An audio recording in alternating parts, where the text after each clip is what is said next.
Donc je vous le disais, à l'issue d'un suspense absolument insoutenable, Luc Rémont a donc été nommé patron d'EDF ce matin en Conseil des ministres. Bonsoir Mathieu Pechberti. Bonsoir. Je disais, foultitude de dossiers, de défis à gérer pour le nouveau PDG d'EDF, finalement. Oui, c'est vertigineux, on ne sait même pas par où commencer exactement. Il y a des dossiers assez urgents. Quand je dis urgent, ce n'est pas dans les jours à venir, puisque Luc Rémont ne va pas pouvoir tout chambouler et n'a pas de baguette magique, mais il y a évidemment la pénurie d'électricité, le risque de pénurie d'électricité. Très franchement, pour l'hiver qui va commencer dans quelques semaines, il ne pourra pas faire grand-chose, mais il se joue déjà l'hiver prochain, l'hiver 2023-2024, avec encore beaucoup de réacteurs qui seront en arrêt de maintenance, beaucoup de réacteurs en 2023 qui vont encore être contrôlés pour voir s'il y a ces fameux problèmes de corrosion. Donc la production d'électricité, le niveau de production d'électricité qui va malheureusement sûrement manquer cet hiver, il faudra qu'il s'en assure et qu'il tente de le rehausser dès 2023 et ensuite dans les années à venir. Et puis il y a des sujets, on va dire, plus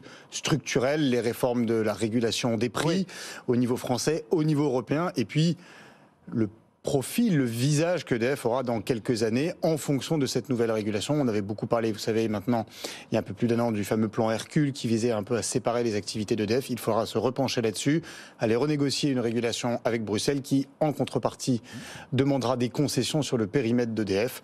Voilà, ce sont les grands chantiers de Luc Rémont, avec évidemment la relance du parc nucléaire français et les EPR.